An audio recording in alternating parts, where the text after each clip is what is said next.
Good morning बंधुगण, जय भोलेनाथ। आज एसकेपी वॉइस चैनल को आपण मानक स्वागत। तो विषयटी जानिबा आज क्यों राशि को क्यों रंगर वस्त्र शुभप्रद होता है। क्यों राशि को क्यों रंगर वस्त्र शुभप्रद होता है। वीडियोटी को शेष पर्यंत देखिए तो जानीपर जे क्यों राशि को क्यों रंग व्यवहार करा जाई थाए। तो जानिबा आज स्टार्ट करिबा।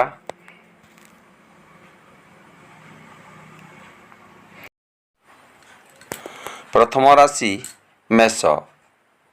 मेष राशि जन्म होइथिबा व्यक्ति मानक पई लाल, चॉकलेट और गोलापी रंगर वस्त्र शुभप्रद अटे।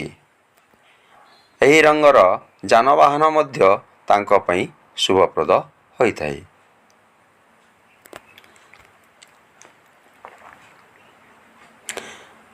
वृष राशि। एही राशि व्यक्ति मानक पई धला, हलदिया और सबुज रंगर वस्त्र परिधान करिबा शुभप्रद होइथाए और एही रंगर जानवाहन मध्य तांक पई शुभप्रद होइथाए।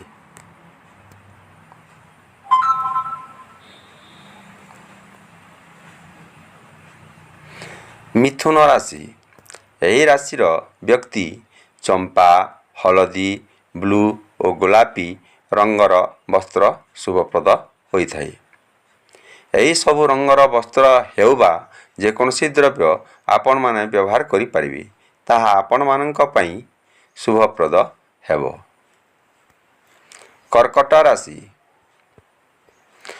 कर्कट राशि रे जन्म ग्रहण करिथिबा व्यक्ति मानक पई धला, कमला, ब्लू और गोलापी रंगर वस्त्र आपण मानक पई शुभ होइथाए।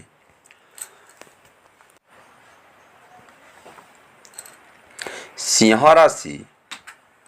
एही राशि व्यक्ति माने ब्लू, कमला, चॉकलेट और लाइट रंगर वस्त्र व्यवहार करि पारिबे।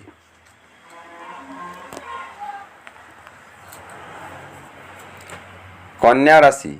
कन्या राशि व्यक्ति माने पुरुष हुंतु बा महिला कला और ब्लू रंग को छाड़देले बाकी समस्त रंग तांको पई शुभप्रद होइथाए। तुला राशि। एही राशि व्यक्ति मानक पई मिशामिशी सबुज रंगर वस्त्र शुभप्रद होइथाए एवं एही रंगर जानवाहन मध्य तांको पई शुभप्रद होइथाए। बिच्छा राशि। एही राशि व्यक्ति मानक पई लाल, खैरिया, गोलापी और हलदिया रंग शुभप्रद होइथाए। एही राशि व्यक्ति माने स्त्री हुंतु कि पुरुष समस्ते एही रंगर वस्त्र पिंधि पारिबे। धनु राशि। एही राशि व्यक्ति मानक पई हलदी, घिया, चंपा और मीठा रंगर शुभप्रद होइथाए। एही रंगर जानवाहन मध्य तांक पई शुभप्रद होइथाए। मकर राशि। एही राशि व्यक्ति पई कला, ब्लू, येलो और नील रंगर वस्त्र शुभ होइथाए एवं जानवाहन मध्य एही रंगर तांक पई शुभप्रद होइथाए। कुंभ राशि। एही राशि व्यक्ति मानक पई कला, ब्लू, नील और चॉकलेट रंगर वस्त्र एवं जानवाहन शुभप्रद होइथाए। सर्वशेष मीन राशि।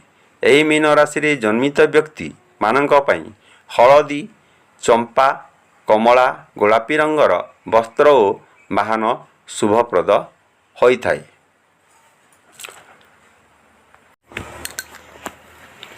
वीडियो को शेष पर्यंत देखिथिबारु आपण मानकु धन्यवाद। जय भोलेनाथ रहिली।